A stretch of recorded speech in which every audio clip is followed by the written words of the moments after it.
조선업종 이야기를 좀 해보도록 하겠습니다. 엄경아 신영증권 연구위원님 나와 계십니다. 안녕하십니까? 안녕하세요. 조선의 국모시죠?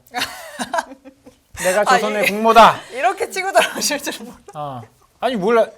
아니, 중고방송 잘 안 보시는구나. 아니 안. 조선의 국모 하실 줄이야. 네, 조선의 국모하면 엄경아가 먼저 떠요. 아니 맞는데 네. 이거를 인사하자마자 이렇게 치고 들어오신다고요? 그럼 어떻게 치고 들어가요? 아 네. 좀 세련되게 보여주세요. 치고 들어가는 방법. 아 이미 치고 들어가셨는데 제가 어떡해요? 이거밖에 없는데 뭐. 네, 오늘 시장이 나쁘지 않았고요. 그런데 이슈가 좀 하나가 있었습니다. 오늘 아침에 사실 저는 이제 출근하면 증권사 보고서를 쭉 보거든요. 네. 근데 거기 간담회 관련된 뉴스, 그 보고서들이 굉장히 네. 많이 올라왔더라고요. 맞습니다. 그리고 주가도 오늘 굉장히 과격한 반응이 좀 나왔어요. 뭐 다 같이 올라가면 참 좋았겠지만 네. 한쪽은 많이 올라가고 한쪽은 많이 떨어지고 네. 이 반응을 보는 뭐 제가 오늘 뭐 보고서를 읽고 네. 해석하기로는 아 이거 좋은 이야기인 것 같은데 현대중공업은 주식을 팔아야 돼서 현대중공업 안 좋은 거 아니야? 싶은 느낌이 드셨군요. 그런 느낌이 들었죠. 네. 일단 무슨 일이 있었는지부터 어제 간담회가 열려서 네. 이슈가 큰 게 있었는데 어떤 이슈가 있었는지 한번 좀 설명을 부탁드려 볼까요? 원래 이제 조선 업체들은 딱 새해가 되면 네. 올해 수주 얼마 하겠습니다. 아. 그리고 올해 매출 목표는 얼마입니다. 이거를 네. 되게 새해 벽도 아침부터 발표를 해 주십니다. 근데 네. 그 내용과 더불어 이제 저희가 작년 뭐 재작년부터 계속 얘기가 되었었던 현대그룹 내에서 지금 현재 상장되어 있는 회사가 한국조선해양 그리고 현대중공업 현대미포조선 이렇게 3사가 있는데 네. 또 다른 사업 회사인 현대사모중공업을 언제든 상장할 수 있다라는 그 뉴스를 이제 클리어하게 상장을 철회하겠다라고 얘기를 한 부분이 두 가지가 이제 발표가 되었었고요. 단순히 수주에 대한 목표치를 발표한 거에 대해서는 시장이 조금 우려하는 분위기로 반응을 했는데 이제 두 번째 말씀드린 그 상장을 시도하지 않겠다라고 했던 그 부분에 대해서 주가가 크게 반응을 하면서 이제 한국조선해양이라고 하는 그 중간 지주 회사 역할을 하는 그 회사는 주가가 좀 많이 올랐고 반면에 이제 사업 회사 중에서 가장 메인 회사에 해당하는 현대중공업의 주가는 조금 빠진 측면이 있었습니다. 일단은 저는 이거부터 좀 한번 질문을 하고 싶어요. 현대중공업 지배구조. 네. 너무 복잡하게 옛날엔 생겼죠. 하나였거든요. 분명히 하나였어요. 하나의 회사가 그냥 여러 갈래로 쪼개졌잖아요. 네. 네네. 지배구조부터 한번 설명을 해주시고 네. 사모는 어디 붙어 있는지도 지금 모르겠습니다. 걔가 어디 붙어 있는데 갑자기 상장을 안 한다니까 뭐 주가가 이렇게 움직이는지. 얘가 좋고 얘는 빠지고 그런 걸 좀 알고 싶거든요. 그래서 옛날 기준으로 상장 코드 009540 지금 상장 코드 굉장히 오래. 지금 기준으로는 이름이 한국조선해양이지만 네. 예전에는 그 회사가 현대중공업이라는 네. 회사였고 네. 이제 현대중공업과 현대미포선 이렇게 두 회사만 딱 상장이 되어 있었습니다. 네. 그런데 현대중공업 그룹 안에 그 진급의 한국조선해양이 사실 조선도 했지만 네. 막 건설기계, 뭐 그렇죠. 전기전자 네. 관련된 거, 뭐 네. 이런 것들이 다 한 회사로 합쳐져 있다가 이제 분할을 했죠. 네. 분할을 해서 지주회사가 생기고 음. 중간 지주회사가 생기고 저희가 현대중공업이라고 불렀던 그 조선의 업체는 현대중공업이 된 거고 네. 그리고 이제 중소형 선박을 만들던 현대미포조선도 여전히 그 조선 사업회사로 있고 네. 그리고 비상장사 중에 이제 현대사모중공업이 음. 지금 현재 조선 관련 중간 지주회사인 한국조선해양 밑에 이렇게 세 개의 회사가 포지션을 잡고 있습니다. 네. 그리고 이제 전체 그룹의 지주회사는 지금 현재 이 회사 이름이 이제 HD 현대라는 네. 회사가 되어 있는 상태이고요. 이 전체 그룹이 하고 있는 모든 사업부를 다 가지고 있죠. 그래서 그 안에 또 다른 비상장사인 이제 오일뱅크도 거기에 속해져 있고 그리고 저희가 건설기계도 사실 현대건설기계만 있는 게 아니라 그 사이에 저희가 그 현대 두산 인프라 코어를 또 인수를 그렇죠. 했잖아요. 그래서 그 회사가 있고 그런 건설 기계들의 중간 지주 회사로 제뉴인이라는 회사가 또 있습니다. 아이고 복잡하다.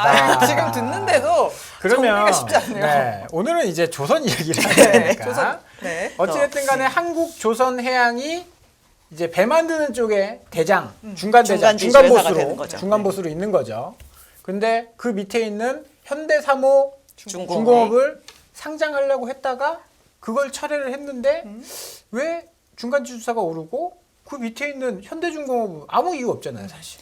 저희가 21년에 네. 현대중공업이 상장을 했어요. 네. 그렇죠. 그래서 그때 당시에 원래 이제 한국조선해양과 그 밑에 있었던 또 다른 사업회사인 현대미포조선만 상장이 되어 있다가 현대중공업이라는 회사가 상장을 하니까 네. 조선업에 투자를 하는 입장에서 음. 순수하게 조선업만 하는 회사가 더 낫다라는 움직임 때문에 한국조선해양에 들고 계시던 분들이 현대중공업으로 조금 옮겨 타시는 과정에서 네. 한국조선해양 주가가 상당히 많이 빠졌습니다. 음. 그래서 이제 똑같은 거를 반복하는 거잖아요. 만약에 저희가 현대사모중공업을 상장을 하게 되면 사업은 이 회사가 하는데 네. 지분만 들고 있는 이 회사에 대한 주식 투자를 우리가 왜 해야 되냐라는 이제 디스카운트. 그런 얘기를 되고 이제 이중 상장 이슈가 걸리게 된 거죠. 근데 기존에 이 현대사모중공업이라는 회사가 과거에 4천억 원의 이제 투자금을 유치를 하면서 상장을 한다는 조건 하에 투자를 유치를 했었고 네. 이제 네. 그 기한이 다가오고 있던 상황이었었습니다. 근데 저희가 이제 그 돈을 상환해서 갚고 기존의 계약 관계를 이제 해지를 하면서 상장을 하겠다라는 그 조건 자체도 이제 없어지게 되게 되니까 그러면 밑에 이중 상장 이슈가 좀 사라졌네라고 하면서 과도하게 할인받고 있던 그 한국조선해양에 대해서는 좀 긍정적인 평가가 나오게 된 거고요. 좀 심하게 할인을 받고 있는 상황이었었거든요. 그리고 이제 현대중공업 자체가 사업이 뭐 그 사이에 어떻게 잘못된 것은 아니지만 저희가 이 섹터 내에서 조금 롱숏 포지션을 취하시는 모습이 나타나면서 오늘은 주가가 조금 반대로 움직이는 모습을 보였다라고 볼 수 있습니다. 현대중공업이 예, 롱숏 때문에 뭐 지주회사는 좋고 뭐 지주회사 이제 좋아질 거니까 지주회사가 더 할인을 많이 받고 그러니까 있으니까 앞으로 좋아질 예, 거니까 지금 롱. 상황에서는 예. 근데 뭐 하나 팔아야 되니까 숏은 숏은 현대중공업이 비중을 그대로 늘릴 순 어, 없고 좀 됐다. 줄여야 된다라고 하니까. 라고 봐야 될까요? 근데 뭐 오늘 보고서에 나온 것들 보니까 그 4천억의 돈을 갚는 걸 일부는 현금으로 하고 일부는 뭐 현대중공업으로 할 수도 있다. 이런 이야기들이 나왔거든요. 네. 그럼 어떻게 보면 가지고 있는 현대중공업 지분을 팔아야 되니까 그것 때문에 빠진 거 아닐까?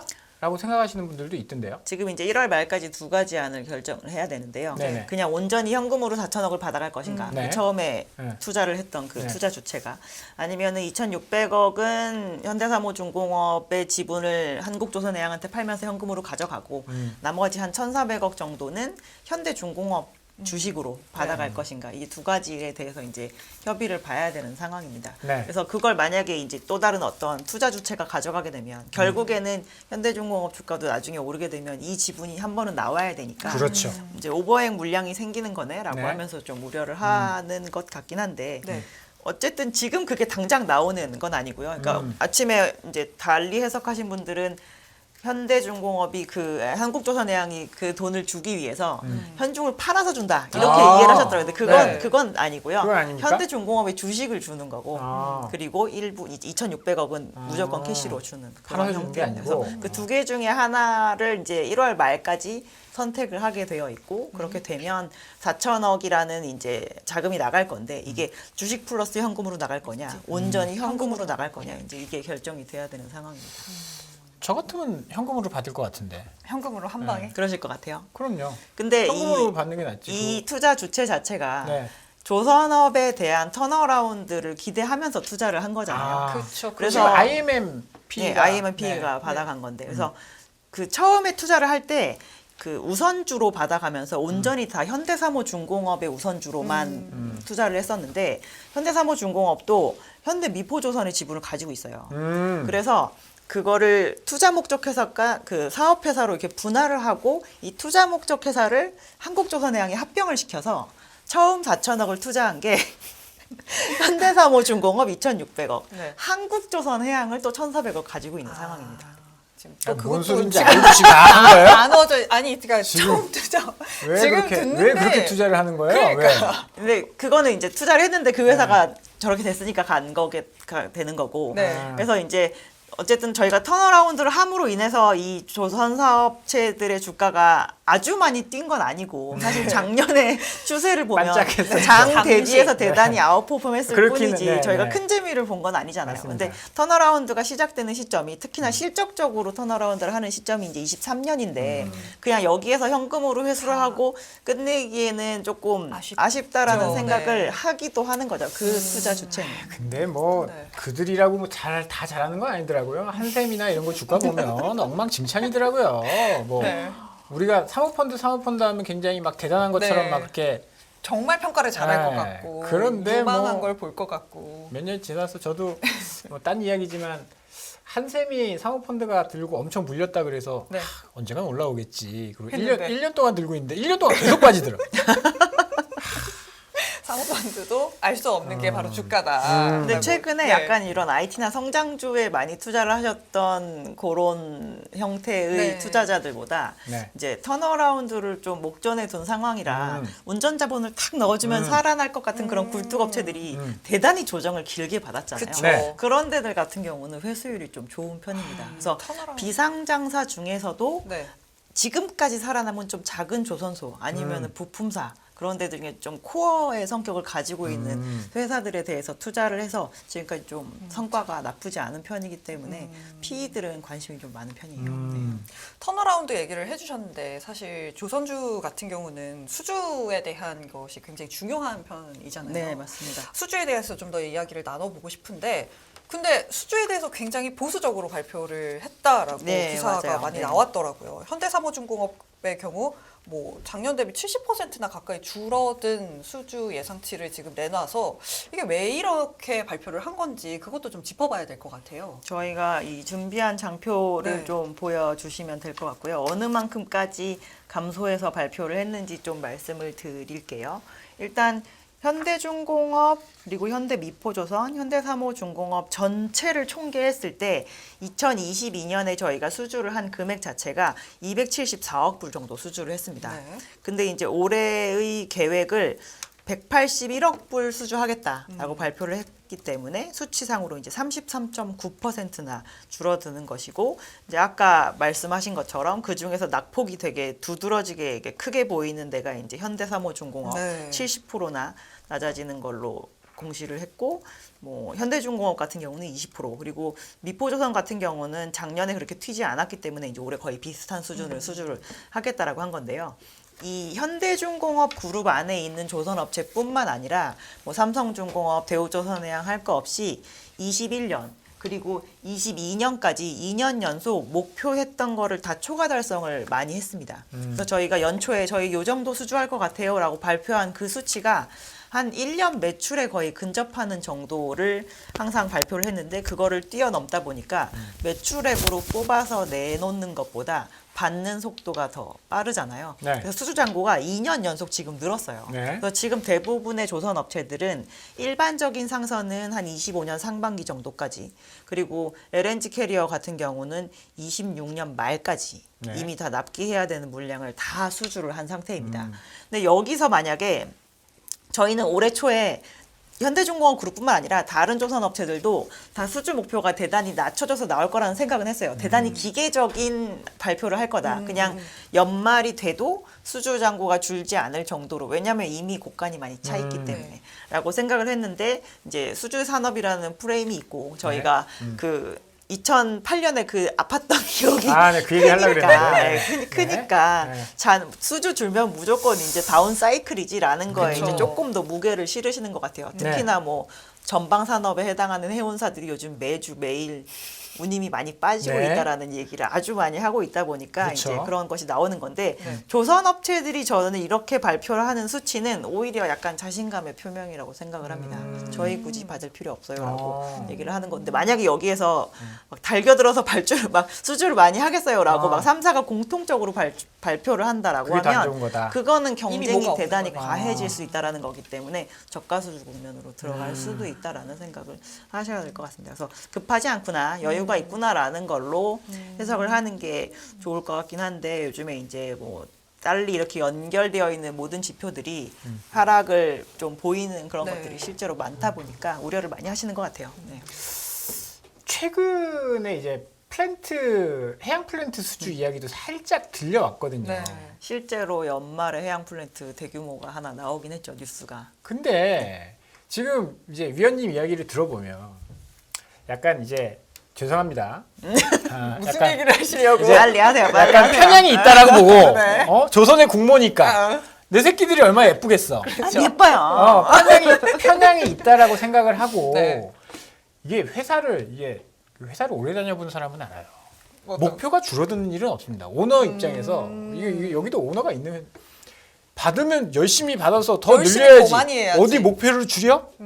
이건 약간 그 뭐 물론 이제 다르게 해석하면 도크가 다 찼으니까 우리는 더 더 일 안 할 할- 거야. 근데 이게 민간 기업도 그렇지 않거든요. 그 거기 근데 그런 수주가 줄어드는 상황에서 해양 플랜트를 수주를 했다. 이거는 그때 이제 막장으로 가는 그 길이었거든요. 2009년도에. 그렇잖아요. 수주가 줄어들고 실적은 얘기를 좋은데 하시려고. 실적은 좋은데 수주가 안 들어오니까 해양 이제 플랜트까지 간다. S모 회사 이제 해양 플랜트 사서 10년 동안 들고 있었거든요. 그게 불과 한 3년 전에 어디로 인도됐나요? 아 요즘에도 팔리고 있습니다. 아 그래요? 10년 들고 있다가 누가 요즘에 이제야. 누가 한다 그랬다가 우리 엎어져서 네, 못 못한다. 팔아가지고 그럼 지금 그거의 재현 아닌가?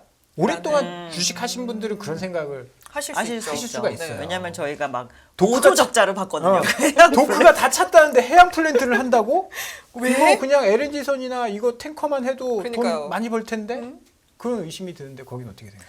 근데 저희가 만약에 그럼 계속 작년보다 더 많은 상선을 막 수주를 하겠습니다라는 식으로 뛰어들면 네. 그것 또한 옛날의 그 과오를 다시 재반복하는 거라고 볼 수 있는 게 정말 그때는 고객님이 원하시면 전부 다 들어드리겠습니다. 다 해드리겠다. 기조가. 그래서 몸집을 계속 늘리면서 수주를 했어요. 네. 만들면서도 몸집이 늘어나는 거예요. 그러면 점점 많이 받아야 이게 계속 곡간이 채워지면서 가는데 그거에 대한 반복을 하지 않겠다라는 게 일단 조선 업체들이 좀 큽니다. 실질적으로 요즘 인력이 그렇게 막 넘쳐나는 것도 아니기 네, 때문에 인력 없다는 얘기도 많이 많더라고요. 늘리는 것도 쉽지 않은 상황이고 그 스탠스를 다시 취하면서 우리 너도 나도 경쟁으로 뛰어들어 보자라고 하면 가격 지표는 무조건 빠질 것이기 때문에 이제 그거에 대한 실수를 반복하지 않겠다라는 게 일단 좀 큰 것이고 그리고 해양 플랜트는 이제 말씀하신 것처럼 저희가 2009년, 10년 이럴 때 네. 조선이 거의 이제 상선이 안 나오다시피 할 때 그러니까요. 네. 갑자기 물꼬를 탁 튀어주면서 나와서 이제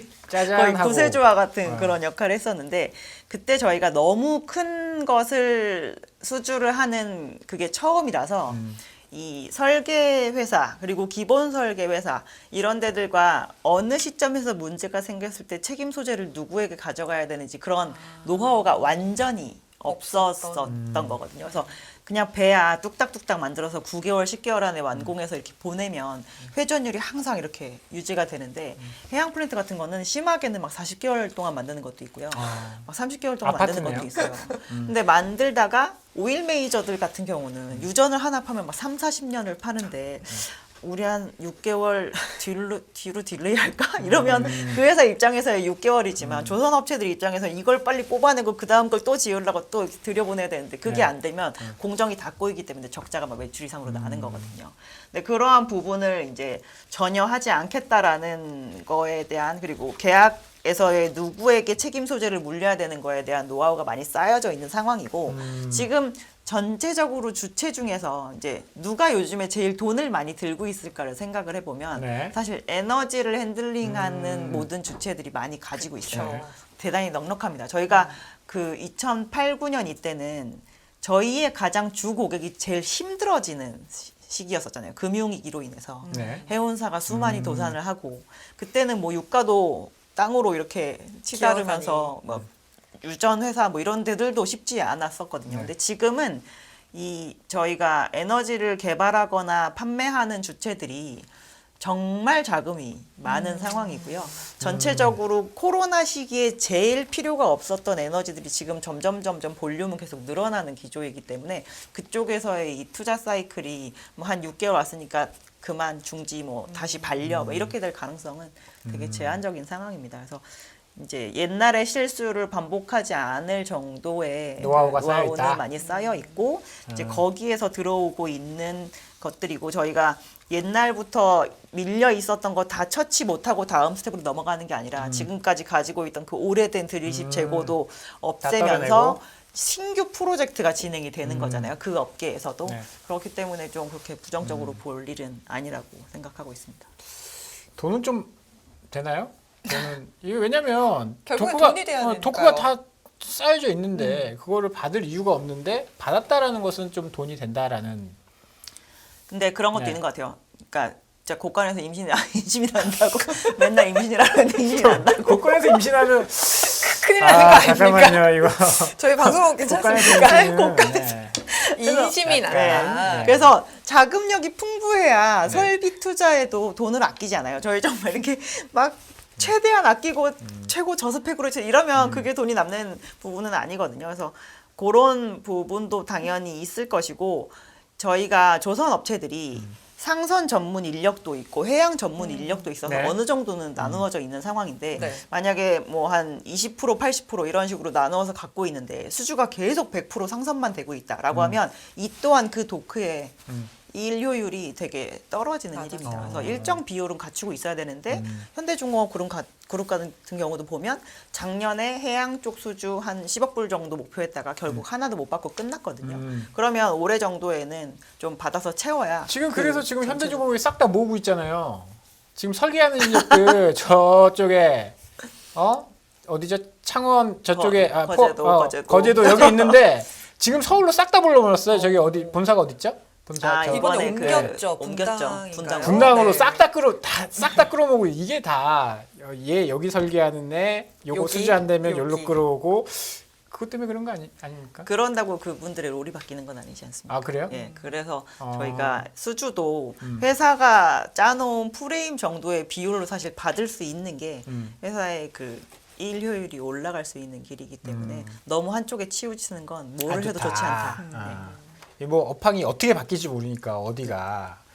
그러면 일단 이제 올해 실적을 봐야 되는데 작년엔 그렇게 수주하고 막 그랬는데 실적이 엉망이었잖아요. 네. 근데 올해는 이제 자 빨간 자, 숫자가 어, 계속 적혀 있었죠. 이유는 다 있죠. 그쵸. 다 핑계 없는 무덤은 없으니까 철강석 가격이 많이 올라서 후판 가격이 많이 올랐단 말이에요. 근데 철강석 가격이 많이 떨어졌습니다. 그래도 후판가 뭐 협상한다고 기사도 굉장히 많이 났잖아요. 이제 뭐 드디어 오는 겁니까? 뭐 작년에는 막 핑계가 많았어요. 후판 가격도 올랐고 옛날에 수주했었던 저가에 저가. 만들어서 그렇다. 근데 이제 뭐 다 만들고 후판 가격 떨어지고 올해부터는 뭐 판이 깔리는 것 아닌가? 가는 겁니까? 실적. 일단 2021년에 네. 성과가 1년 동안 22.4% 올랐습니다. 네. 전체 지수가.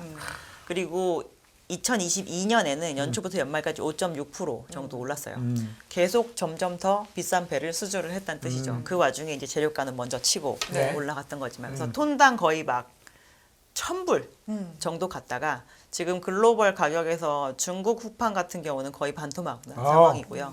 뭐 일본은 고시 가격 기준으로는 한 15에서 20% 정도 빠졌고 우리나라는 포스코가 일이 생겨버리는 바람에 이제 그 가격을 아직도 못 잘 낮추고 안 돼. 수입 안 있는 됩니까? 상황이긴 합니다. 수입하고 있습니다. 그래서 네. 예전보다 그 수입해서 쓰는 후판의 비율이 한 30% 정도로 올라왔어요. 많이 올라오긴 했는데 그렇다고 해서 전체 다 수입해서 쓸 수는 없는 문제이고 네. 뭐 포스코는 어쨌든 정상화돼야 되는데 이제 시간차는 있긴 하겠지만 내년이 올해가 됐는데 계속 진행 안 하고 있지는 않을 거잖아요. 그래서 이 재료 가격이 내려가는 거에 대한 기대는 시기는 약간 뒤로 딜레이 될 수는 있지만 대세를 흘릴 수는 없는 상황이기 때문에 올해 이제 그거에 대해서 플러스 알파가 나올 수 있는 여지는 있는데 어차피 높아진 호판 가격에 대해서 다 털어놓은 상황인지라 저희가 보수적으로 가정해놨던 거 미리 괜히 이렇게 땡겨서 땡겨서 막 이익 내고 이럴 계획들은 없는 상황이고요. 네. 건조를 하는 과정에서 만약에 예상 원가보다 더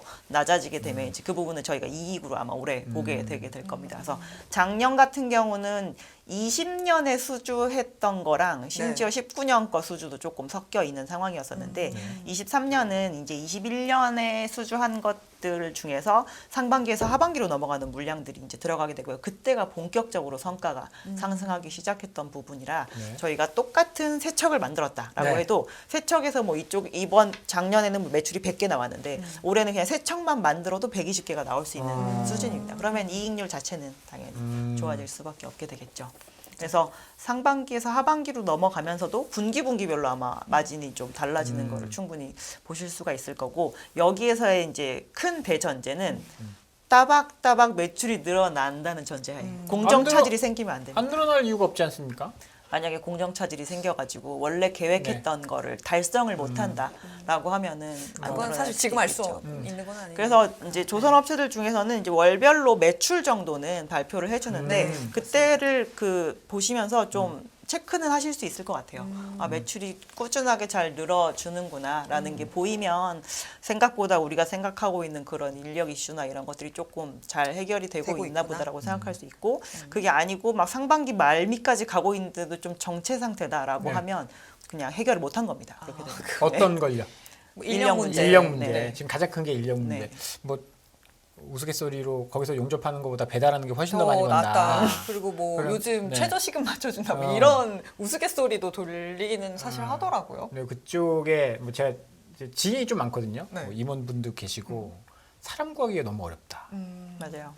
예를 들어서 H사에서 이제 사람을 구하면 네. S사나 D사에서 더 구해온다. 아, 그러니까 그쪽은 그나마 현대는 이야기해도 되나? 이미 그나마 말씀하셨는데요. 현대는 인력 수급이 괜찮은 거고 네. 그럼 이제 삼성이나 대우는 진짜 힘 쉽지 않다. 이제 조선 쪽에서 나가서 이제 뭐 엔지니어링이나 이런 쪽으로 많이 간다. 그쵸. 그런 얘기해서 사람을 못 구한다. 뭐 거기다가 실제로 조선소 계시던 분들이 그 삼성 반도체 공장 건설하는 거기도 그러니까요. 아주 많이 가 뭐, 계십니다. 뭐 울산이고 네. 거제도고 네. 다 죽었다고 막 이런 얘기 그래로 되게 많이 가 많았잖아요. 계시다고. 외국인 노동자도 안 들어오잖아요.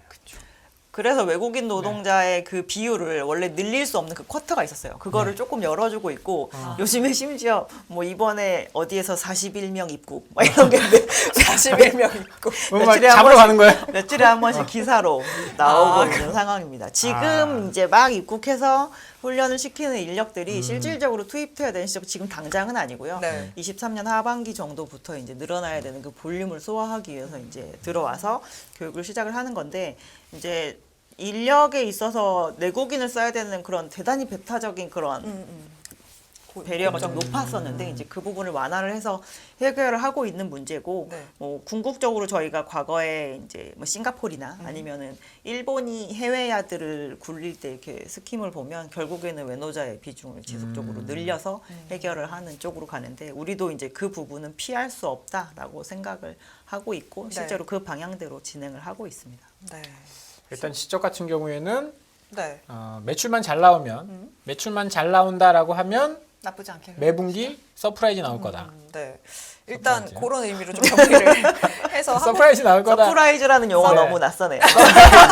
왜냐면 후판 깔고 안 올렸으니까 네. 떨어뜨린 거 떨어뜨리니까. 그거 반영 안 했으니까 네. 서프라이즈 나오겠죠. 그런 의미로 컨센서스 잠깐 정리를 좀 해드리면요. 한국조선해양 같은 경우는 이번에 영업이 1,400억 정도 지금 컨센이 잡혀 있고요. 현대비포조선 같은 경우도 뭐 280억 정도 잡혀 있다는 거 좀 정리를 해드리도록 하겠습니다. 실적 이야기도 좀 해봤고요. 또 실적 다음으로 조선주에서 봐야 되는 게 지금 상황이 지금 어떠냐, 앞으로 어떤 배들을 더 수주할 거고 상황이 어떤지 시황도 좀 짚어봐야 될 것 같거든요. 조선주 시황 정리해볼까요? 예, 저희가 준비한 그림 좀 보시면 될 것 같고요. 이 그림에서의 회색 막대기는 월별 수주량입니다. 네. 그래서 시장이 지금 우려하는 이유는 수주량이 경사가 급격하네요. 일단 급격합니다. 낮아지고 있기 때문이고 제가 마지막 12월 막대기까지 업데이트를 해서 왔는데 12월엔 정말 푹 꺼져 있는 그러네요. 거를 보실 수가 있을 일 안 거예요. 했네. 일을 안 한 거라고 봐야 될지. 네. 근데 그렇게 되는 데는 이제 전방에서 오는 지표가 아까도 말씀드렸다시피 이제 해운업체들 운임 대단히 급격하게 떨어지고 있고 SCFI만 저희가 예로 든다라고 하면 2022년 1월 7일 기준으로 5,100이 넘었던 지수가 지난주 기준으로는 아마 1,107인가 그렇게까지 빠졌습니다. 네. 근데 이 운임 수준으로 이렇게 놀라울 만큼 높아졌던 거의 5배에 달했던 그 운임 때문에 저희가 지금 보시면 이 선가가 중고 선가가 신종 선가를 막 뚫고 올라갔었잖아요. 네. 근데 그 부분이 이제 조정받고 원래의 제자리 정도 수준으로 올라오고 있고 과거에 2016년부터 20년까지 그 두 지수 사이의 이 갭보다 아직까지 덜 벌어져 있는 상황인 거를 아실 수가 있을 겁니다. 그래서 지금까지는 신조를 막 가격이 올라갈 때는 빨리 따라가서 발주를 하는 게 당연히 이제 적당한 투자를 하는 거였었는데 그 사이에 너무 중고 가격도 많이 오르고 신조 가격도 이제 점점 오르다 보니까 이제 그 부분이 조금 이제 줄어들어 있는 상황이고요. 이것 때문에 결국에는 그럼 신조 가격도 또 떨어지고 따라서 내려오고 이 발주량이 줄어드는 이 흐름 자체가 계속 이어지는 게 아니냐라는 걱정들을 하시는 것 같아요. 근데 요즘에 저희가 여기에 겹쳐 그리지는 않았지만 이렇게 중고 가격이 좀 내려오다 보니까 중고선 매매량이 엄청 늘어나 있는 상황입니다.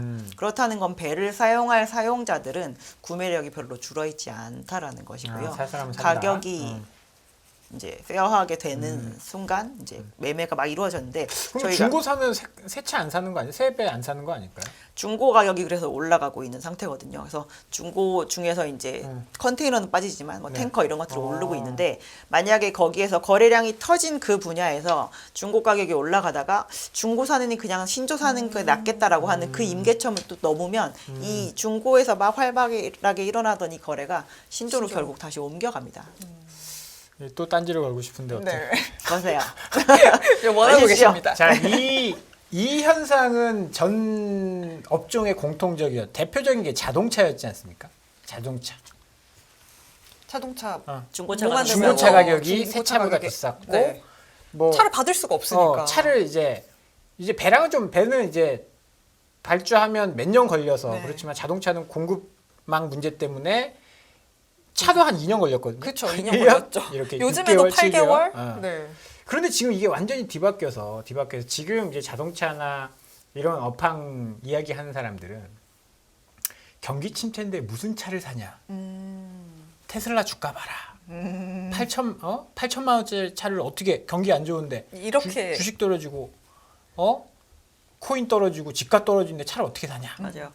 저쪽에서도 이렇게 생각해 보면 해운 업종도 이제 운임 떨어지고 경기 침체 침체. 오고 세계 물동량 떨어지고 하면 배 살려고 했던 선주들이 안 사는 거 아니야? 굳이? 네. 네. 그럴 가능성은 없을까요?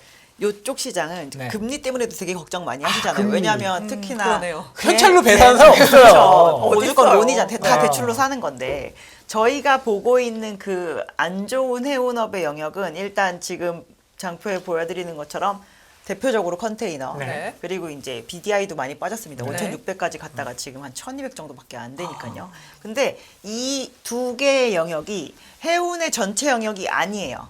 이 두 카고는 대표적인 드라이 카고 영역이라고 저희가 보통 얘기합니다. 네. 화물들이 젖어 있진 않은 그런 네, 아, 화물인데 오늘 나머지 이제 저희가 다음 페이지로 넘어와서 네. 뭐 기체를 액화시킨 액체류거나 그냥 원래 액체인 오일이거나 이쪽 영역은 지금 운임 상당히 좋은 편이에요. 22년이 되면서 좋아진 게 되게 큽니다. 근데 이것도 해운업에서 되게 큰 영역을 차지를 하고 있고 지금 실제 천연가스 많이 떨어지고 있습니다, 가격. 천연가스 가격 많이 떨어지고 있는데 사실 LNG 수송선 운임은 별로 그렇게 떨어지지 않은 편이거든요. 후행하는 거 아닙니까? 그렇지 않을 거라고 봅니다. 너무 왜냐면 다음에 안 나오실래요? 죄송합니다. 죄송합니다. 네. 네. 그래서 저희가 21년 이럴 때 해운사들이 엄청 돈을 벌었잖아요. 네. 그럴 때 이 해당 해운사들은 돈을 못 벌었어요. 이때 적자였습니다. 그렇죠. 돈을 벌기 시작한 건 22년이에요. 그래서 이쪽 해운사들의 주가를 작년에 찾아보시면 네. 1년에 막 200% 넘게 오른 그런 회사들이 있습니다. 어닝을 22년이 돼서 많이 벌기 시작했기 때문에 사실 이쪽 영역에 있는 주체들은 돈을 벌기 시작한 지 한 9개월, 10개월 정도밖에 되지 않은 상황이에요. 그러니까 일단 급하니까 중고선을 막 사기 시작을 하죠. 네. 그래서 그 매매가 되고 있는 중고선들이 손이 한번 바뀌고 네. 가격이 너무 부담스러운 수준으로 오르면 그 부분은 신조 쪽으로 옮겨갑니다. 저희가 기존에 좋았던 해운의 영역이 21년, 22년 좋았는데 그게 23년도 좋고 24년도 좋을 거라고 말씀드리는 건 아니에요. 네. 근데 전체적인 선박시장 내에서 새로운- 지금까지는 이쪽 영역이 좋았었는데 다른 영역이 체력이 많이 좋아지고 있다라는 말씀을 드리는 겁니다. 아, 예, 유튜브였으면 굉장한 드립이 떠올랐는데. 뭐 이제 방송이 불가한가요? 네, 안 될 것 같아서. 네. 잘 넘어왔죠, 제가. 이제 잘 참으셨네요. 네, 조선, 아니, 그게 아니고, 조선에서 해운시황으로 잘 넘어왔다는. 죄송합니다. 잘 넘어왔죠. 네. 해운업이 사실 재작년에 정말 최고의 종목이었죠. 그렇죠. 테슬라를 그 크레이지 패러디해서. 그러니까요. 정말 이래도 되나 싶을 정도로 막 좋았었는데. 또 이런 어. 느낌이었잖아요. 거기다가 하늘이 뭐 도왔- 도왔죠. 막 배도 있다고. 넘어지고. 네.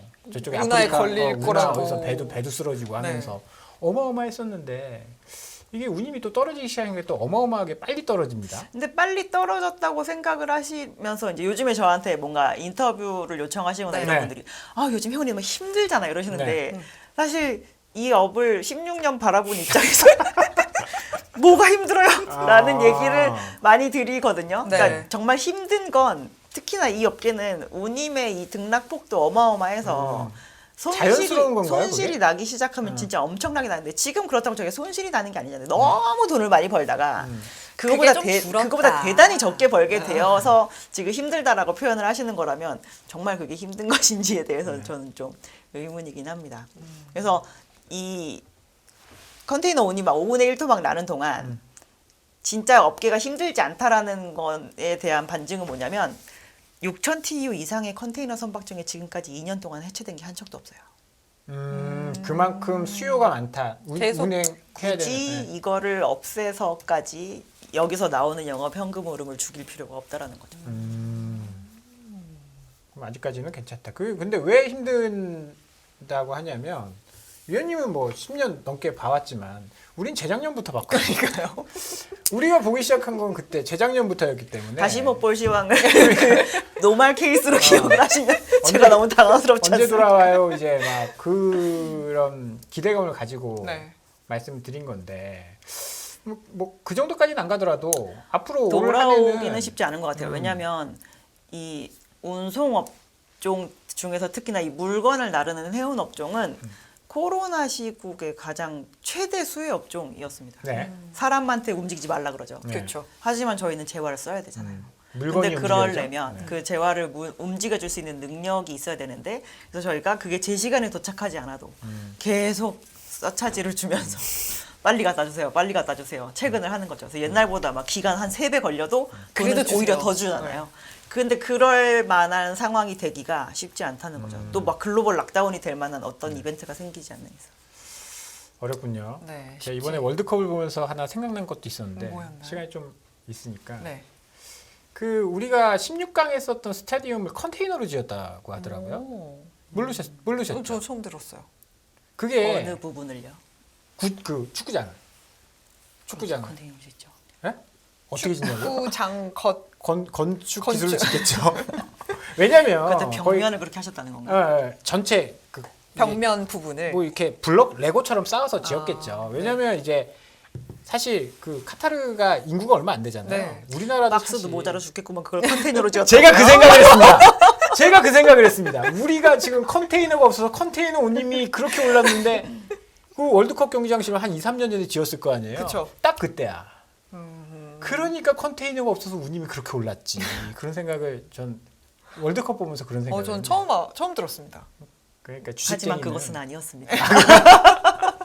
어찌됐든 뭐 그런 생각이 좀 있었고 해운은 정말 다각도의 그 생각을 하시네요. 그러니까요. 주식 생각만 해요. 주식 그러니까요. 생각만 역시 해요. 주식쟁이는 다르다라고. 드라마 보면 뭐 그렇죠. 하긴 드라마 보면 그쵸. 제목부터 찾아보는 게 주식쟁이들. 이거 누가 만들었나 맞아요. 그냥 네. 생각하는 게 주식쟁이고. 이니까요. 또 조선 이야기 좀 계속해서 이어가고 있는데요. 네. 요즘에 빅뉴스였죠. 한화 이야기를 안 할 수 없을 것 네. 같습니다. 한화에서 대우조선해양 인수를 했죠. 네. 한화가 진짜 방산이면 뭐 다 나섰다 뭐 이런 평가도 나오고 있고 지금 뭐 에어로스페이스나 시스템이나 뭐 실적도 안 좋은데 유증에도 간다라고 하는 걸 보면 나름의 시너지 효과가 있을 거라고 보고 그렇게 참여를 하는 거잖아요. 이 부분 좀 한화 이슈 좀 정리를 해보면 좋을 것 같아요. 일단 보수적으로 보시는 분들의 시각은 네. 평소에 하나그룹이 배를 만들 건 아니지 않느냐. 그렇죠. 대체 어디서 시너지가 생기겠니라고 보시는 것 같아요. 네. 근데 이 그냥 일반적인 배를 수주하는 영업과 조금 다른 부분을 하고 있는 거잖아요. 어쨌든 그 하나그룹은 방산이라는 되게 특수성을 가지는 그런 영업을 하는 데 있어서 대우조선해양도 상선도 만들지만 또 방산 관련 그런 잠수함이나 이런 것도 만들고 있기 때문에 이쪽에서의 영업 시너지는 저희는 있을 거라고 생각을 합니다. 조금 특수한 부분이라서. 그리고 이제 하나그룹이 인수를 하는 과정에서 이제 얘기를 한 게 이제 두 가지였었는데 하나는 우리는 에너지 안보와 이제 국가 안보에 좀 집중을 해서 이 부분에 시너지가 생길 수 있는 대우조선해양의 역량을 많이 키워서 궁극적으로 그룹이 가려고 하는 방향과 좀 같은 맞게끔. 방향으로 가겠다라고 했는데 대우조선해양이 지금까지 전 세계에서 LNG 캐리어를 제일 많이 만들어 본 회사예요. 모든 조선 업체를 다 통틀어서 누적적으로. 그래서 저희가 이제 에너지 안보나 이런 거 그리고 친환경적인 에너지 막 이런 얘기가 나올 때 이제 천연가스가 상당히 많이 부각이 되었잖아요. 예전보다. 예전에는 천연가스는 조금 접근하기 어려운 에너지 중에 하나였었거든요. 사용을 하려면 인프라도 많이 깔아야 되고 이거를 어떠한 장기 계약으로 사오게 되는지에 대한 고민도 되게 세게 해야 되고 근데 거기에서의 일단 누적된 노하우는 가장 많다라는 게 일단 팩트입니다. 그래서 이 부분은 갑자기 이렇게 막 실적을 쌓는다고 되는 부분은 아니기 때문에 에너지 안보 영역에서의 밸류체인에 대우조선해양의 역량을 좀 사용하겠다라고 하는 하나의 그 얘기는 저는 뭐 나쁘지 않은 나쁘지 않은 방향성이라고 보고 있는 상황이고요. 방산 쪽에 사실 이익이나 매출을 대단히 크게 발라주지는 않지만 뭐 민간 업체에서 그 방산을 영위하는 데보다 이쪽이 더 이익을 많이 내고 있는 것 같지는 않아요. 대우조선해양이. 근데 이제 기존의 민간 차원에서 방산을 판매하는 그 노하우를 여기다 갖다 씌울 수가 있겠죠. 그리고 대우조선해양의 그런 방산 부분은 하나그룹 입장에서는 약간 고객사이기도 합니다. 거기에 뭐 방산 관련 시스템을 판매한다거나 막 이런 걸 하는데 그거를 개발 자체를 아예 그냥 처음부터 그룹 내에서 이렇게 섞어서 시작을 하게 되면 그 부분에서 저희가 효율이 좀 좋아질 수 있겠죠. 그래서 이제 이게 인수가 되는 과정이 어쨌든 대우조선해양이 돈이 들어가는 식으로 돼야 되거든요. 갑자기 그냥 대우조선해양이 지분을 들고 있던 그 주체한테 돈을 주고 그 지분을 사오는 구조가 되면 대조에 캐시가 들어가지가 않잖아요.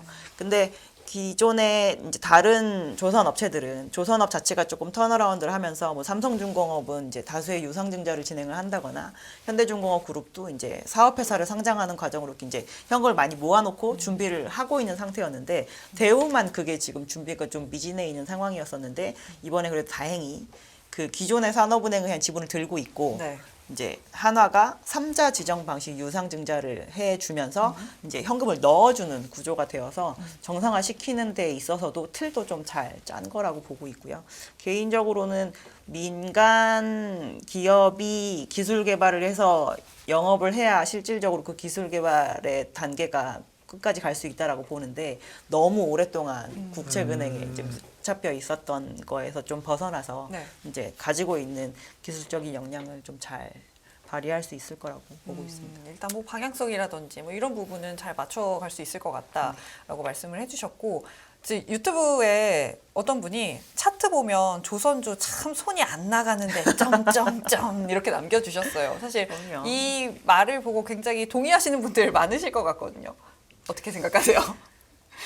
그래서 이제 수주 산업은 수주를 잘 보면 돼라고 하는 게 저희가 주식 투자할 때의 그 부분이라 이제 재작년에 수주 되게 좋았고 작년에 실적 살짝 좋아지려고 하고 올해는 저희는 둘 다 볼 수 있습니다라고 주장을 하는 거고 이제 저같이 긍정적인 뷰를 제시를 하는 사람은 근데 이게 주식 측면에 있어서는 진짜 한 3년에 한 번씩 투자자들의 속을 뒤집어 놓는 그런 속성을 좀 가지고 있긴 해요. 왜냐하면 저희가 이 배에 대한 투자는 결국에는 사람이 진행을 합니다. 그래서 어떠한 사이클에 이거를 투자를 해야 될지가 결국 경기 흐름을 따라갈 수밖에 없는 상황인데 지금 저희가 이제 경기 침체 얘기가 나오니까 대단히 걱정을 많이 하고 있는 부분이잖아요. 근데 아까 말씀드렸다시피 전체의 모든 경기가 지금 다 죽어 있는 것은 아니고 뭐 오일앤가스와 관련된 그런 전방에 대해서 저희가 열어놓을 수 있는 산업이라고 한다면 충분히 23년에 수주가 나아질 여지가 있고 실적은 어차피 확정되어 있는 것이니까 좀 오히려 작년 4분기 이럴 때보다 저희가 주식 측면에서 추천드리기는 조금 편해졌죠. 가격이 너무 많이 내려왔기 때문에. 그래서 저는 더 이상 잃을 것이 없습니다. 잃을 것이 없는 사람이 무섭습니다. 근데 이제 조선도 조선이지만 뭐 사실 투자하시는 분들은 뭐 조선은 종목도 그렇게 많지 않고 작년에 많이 핫했었던 피팅 업체들, 조선 기자재 이런 쪽에 관심이 조금 더 많은 게 사실인 것 같거든요. 그렇죠. 실적이 실적을 바로 보여주니까.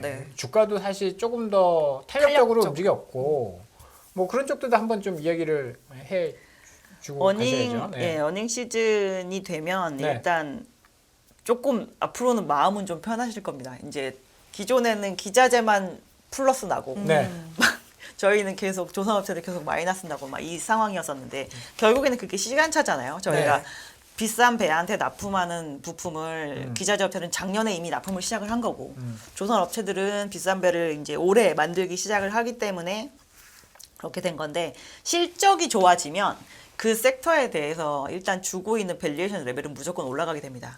그래서 기자재 업체에 대해서 관심이 많으셨다라고 한다면 올해 그 모습을 조선 업체들에서 좀 확인할 수 있지 않을까라는 그런 생각에 그 옮김을 좀 가지고 보시는 것도 저희 나을 거라고 보고 있고요. 기자재 업체들 같은 경우는 이제 말씀하신 것처럼 그 사이에 정말 조선 업체들보다 훨씬 더 구조조정을 많이 당해가지고 대단히 많이 줄었어요. 그래서 이제 옛날보다 더 적은 조선 업계가 일을 한다고 해도 시장 내에서 그 부품사의 뭐 시장 점유율은 더 높아져 있는 상황이거나 막 그렇습니다. 그러니까 수익성은 오히려 더 예전보다도 좋아질 수 있는 상황이고 저희가 2분기 실적 나오거나 이럴 때 피팅 업체한테 많이 놀랐던 게 네. 영업이익률 20%를 내가 지금 이 시황에서 볼 수 있다고 라고 하면서 진짜 깜짝 놀란 거였었거든요. 네. 부품 만드는데 옛날만큼 매출 나오지 않는데 마진이 너무 좋아져서 그러면 내년에는 도대체 얼마나 좋아질 수 있을까라는 생각을 하면서 좋아지게 된 건데 이제 그 부분에 대한 그 투자 틀을 조선업체한테도 올해는 적용하실 수 있을 거라고 보기 때문에 저희는 크게 걱정하지 않습니다. 어닝 시즌 되기 전마다 이번 분기엔 또 얼마나 사과를 하고 다녀야 되는가 그것도 진짜 많이 했는데 그러니까 이게 이제 또- 그거 좀 안 하고 정말 죄송한 질문을 좀 해야 될 것 같은데 하십시오. 우리 또 뭐 항상 엄마가 좋아 아빠가 좋아 하잖아요. 네. 어, 골라야죠. 올해 주식에는. 보면 이제 그러면 아까 이제 위원님 이야기 들어보면 조금 더 조선적으로 기자재보다는 조선적으로 좀 기우시는 그런 네, 올해는 느낌이었어요. 만약에 네. 골라야 된다. 기자재랑 조선 쪽에서 고른다라고 한다면 기자재보다는 조선이 조금 더 낫다. 23년은 주가가 4분기에 더 주가가 더 거꾸로 움직이는 게 좀 커서 그러면 뭐 조선 중에서는 탑픽을 어떤 걸로 꼽고 계시는지? 저희는 뭐 이번에 이슈도 있고 해서 한국조선해양 추천드리고 한국조선해요. 있습니다. 배도 안 만든 사모주목을 온전히 들고 있기 때문에 이제는 약간 반사업회사의 그것도 있고요. 네. 사업회사들이 이익이 나게 되면 네. 현대중공업 그룹 사업회사들은 아마 전부 다 배당을 하게 될 겁니다. 그럼 그 배당이 이제 한국조선해양에 모이게 되겠죠. 그러면 한국조선해양에 투자하시는 분들은 배당 수익률이 올라갈 수 있다라는 여지도 네. 하나 가져가실 수 있을 현대중공업이나 것 같습니다. 미포보다는 한국조선해양. 네. 빠르게 그럼 기자재에서도 사실 그래도 보시는 종목이 있을 거 아니에요. 어떤 걸 좀 괜찮게 보고 계신가요? 저희는 무조건 필수 기자재. 배 만들면 무조건 들어가는 거. 어쩌한 특정한 배에 들어가는 거 말고 네. 배가 있으면 무조건 있어야 되는 거. 그래서 돛인가? 엔진. 돛으로 갈 수도 있잖아. 아니 저 무슨 말이 돛담배도 있는데. 돛. 돛. 아, 네. 요즘 돛. 돛 있어요? 노. 노 줘야죠. 노.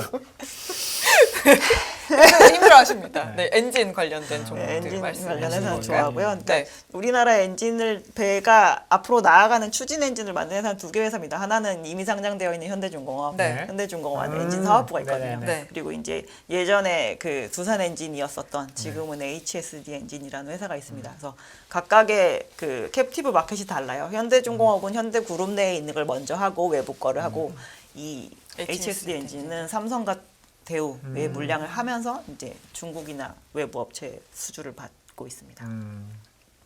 아니 없어요. 아니 그 열심히 공부하시는 것 강요를- 같아가지고. 아니 다음 거 보고 있었어. 아 그러구나. 가라고요? 시간 다 됐습니다. 시간이 다 됐네요. 아유 감사합니다. 재밌는 방송이었어요. 네. 이게 굉장히 그 솔직하게 사과를 안 해도 된다는 말씀이 굉장히 기억에 많이 났네요. 지난번에 저한테 물어보셨잖아요. 언제까지 사가실 거냐. 그래서 오늘 얘기해 드린 겁니다. 참 오늘 너무 유쾌한 시간이었습니다. 올해는 주가도 좀 유쾌했으면 하는 바람을 좋겠네요. 네. 가지고 우리 엄연님은 이만 보내드리도록 하겠습니다. 1분기 실적 나오고 나서 주가 위로 슈팅할 때 한번 다시 보시도록 하겠습니다. 네. 오늘 수고 많으셨습니다. 감사합니다. 고생하셨습니다. 전례 없는 금리 인상이죠. 환율 너무 어려워요. 결론만 알려주세요. 당신은 외환 모태솔로입니다. 환율 그동안 너무 어려우셨죠? 이제는 쉽다 말할 수 있을 거예요. 오늘부터 환율과 썸 타시겠습니까?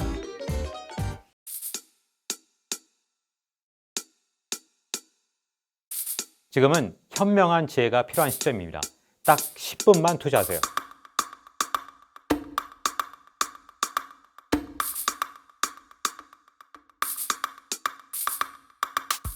제 영혼을 갈아 넣었습니다.